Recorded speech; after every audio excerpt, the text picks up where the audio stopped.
The deepest human desire is not to be loved. The deepest human desire is to be understood.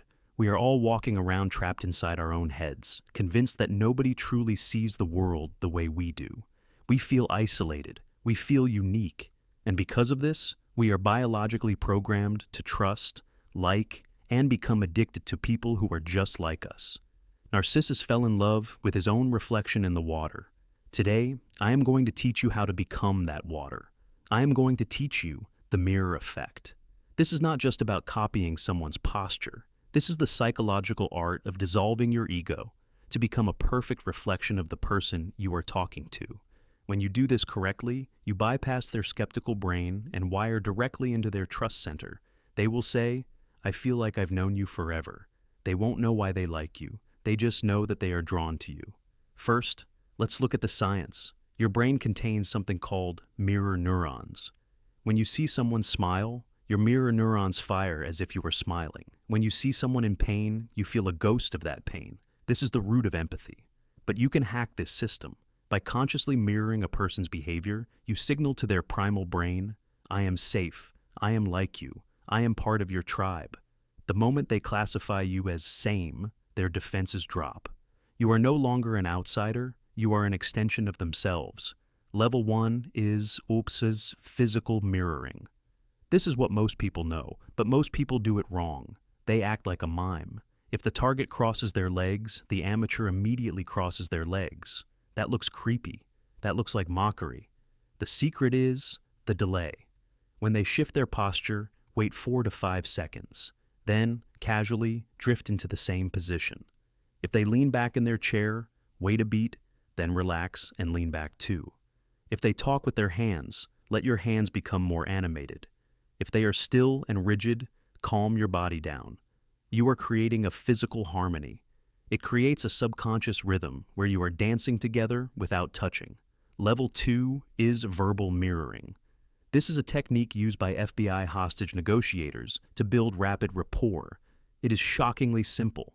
You repeat the last 3 words they just said, or the most critical keywords in the form of a question. If they say, "I had a really hard day at the office because my boss is a tyrant," you don't say, "Oh, that sucks."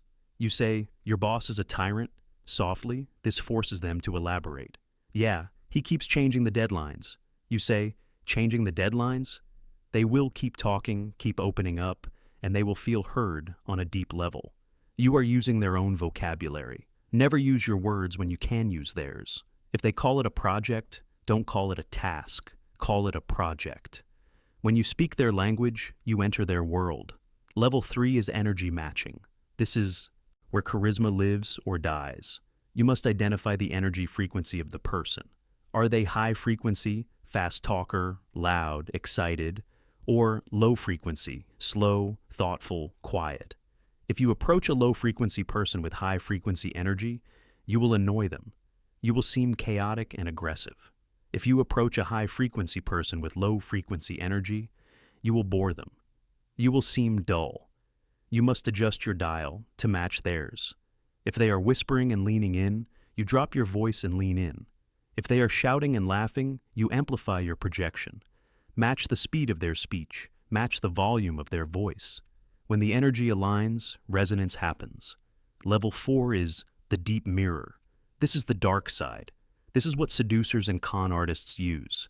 You listen not just to their words, but to their values. You find out what they are lacking. If they complain that nobody appreciates their art, you become the person who values creativity above all else.